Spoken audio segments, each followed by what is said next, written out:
Since we have now calculated our weight at both takeoff and landing, we should be able to get an accurate measurement of how much runway we'll need for takeoff and landing. Let's start with takeoff. We're going to open the POH to section 5, and under performance, find the takeoff distance chart. Now if you notice, we have one table here, and on the following page, another table with different weights. So the values are 2,300, 2,100, and 1,900. If we look here at our takeoff weight, we've calculated 2,211.5 pounds. That number would be closest to 2,300, so we'll use this table. So we will begin by looking at 2,300, and notice the speeds here, 52 and 59. The conditions described: flaps up, full throttle prior to releasing brakes, paved level dry runway with 0 wind, and the first note tell us this is a maximum performance technique, a short field technique, as specified in section 4. We need to figure out what our correct temperature will be for this particular airport. Right now at Greenville downtown, the temperature is 15 degrees Celsius. So find your altitude, sea level, 1,000, 2,000, and so on. Greenville downtown is near 1,000 feet above the sea, so we will be using the second row. Now, 15 degrees Celsius means that we need to interpolate between the 10 and 20 degrees Celsius numbers.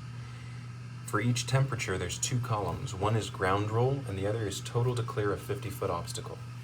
Since there is no 50-foot obstacle at Greenville downtown, we will use the ground roll figure.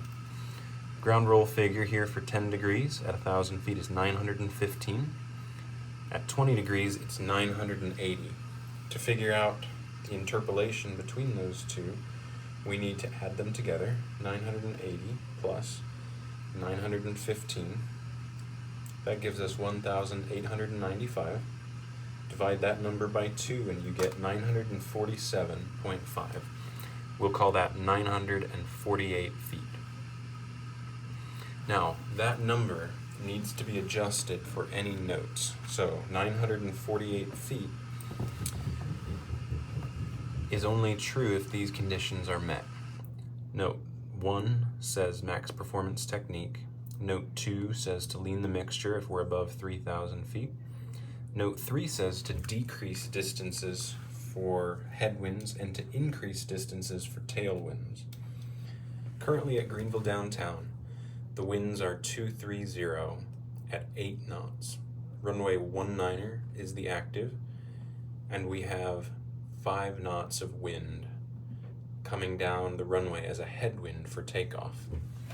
We need to decrease distances by 10% for every 9 knots. So if we only have 5 knots of wind, that means we should decrease our distances by approximately 5%. So take 948 and decrease it by 5%. The easiest way to do that is to multiply it by 0.905. That gives us a distance of 906.1 feet. Note 4 is not applicable to us because it's speaking of high temperature and high altitudes. Note 5 is only for a grass runway. So now that we've applied all notes, we'll take that 901 foot value we were given, and under no obstacle, write that as our takeoff distance. Now notice we have a with obstacle number for takeoff, so we're going to go ahead and practice calculating that. Should be the same process. Take 1615, add it to 1725, and the resulting number is 3,340. Take that and divide by 2 and we get 1,670.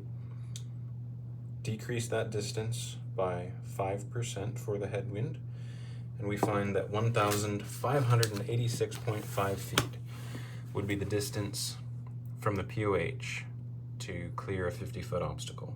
So Call that 1,587 feet. Now we come to reality factor. There's a lot of different reasons why you might need to add a reality factor. The biggest is probably based on pilot technique. Remember, these numbers were done in a brand new airplane by a professional test pilot under good weather conditions in order to get good numbers to help Cessna sell airplanes. So a student pilot during training may not be able to perform to that same standard. Additionally, a maximum performance technique is not always the technique that we use on takeoff. The age of the aircraft, if runway 1 here at Greenville were in use, we would have a slightly upsloping runway, and many other factors could affect our ability to achieve these numbers. For that reason, student pilots will have used a 100% reality factor. So the percentage reality factor will be 100. Now, there is no obstacle at Greenville, so we're going to be using this 901 foot number. 100% of 901 is also 901. Take your takeoff distance, add it to your reality factor, and you'll find that 1,802 feet should be sufficient runway with a comfortable safety margin for you to take off. Now let's do the same thing for landing. The charts in section 5 follow the flow of a general flight. We have takeoff distance, climb information, cruise information, and then landing distance. So on landing, according to our weight and balance, we're going to weigh 2,169.5 pounds. Landing distance charts only have one weight, 2,300, which makes it easy for us. Note the conditions for landing are flaps 40 degrees, power off, maximum braking on a paved level dry runway, 0 wind, and it's a maximum performance technique, so also a short field landing technique. So, since it's 15 degrees Celsius and we're at 1,000 feet, we're going to do much the same thing. Now, if we've never been to Mike Romeo November before, we may not know the status of any obstacles. The chart supplement page for that airport will be able to give us that information. However, we recommend that you always use the 50-foot obstacle clearance number when calculating your landing distance, as you may need to divert along your route to another airport that may or may not have an obstacle. We'll go ahead and calculate each of these for the moment. 2,300 pounds, 1,000 feet. 10 degrees Celsius is 1,265. And at 20 degrees, it's 1,300. Since it's 15 degrees Celsius here at Greenville, we need to interpolate between those two values.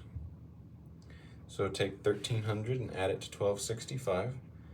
Divide that by 2, and you'll find that 1,282.5 is our distance to clear a 50-foot obstacle.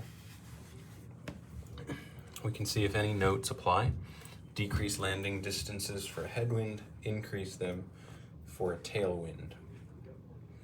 So we can look at the weather at Mike Romeo November and determine what the winds are doing. Right now, at MRN, the winds are calm, so no notes will apply.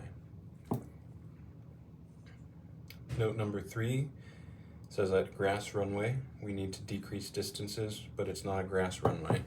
So we'll take this number, 1,283, and that becomes our with obstacle number. We can also take our without obstacle number, 1,000 feet, 10 degrees, 20 degrees, 530, 550, interpolate between those, and we should have 540 feet. We're going to be using the with obstacle number. We're going to be using a 100% reality factor. 100% of 1,283 is 1,283. 1,283 plus 1,283 equals 2,566. So we know that at this weight, as long as we have at least 2,566 feet of runway, we should have enough distance to put the airplane on the ground with a comfortable margin.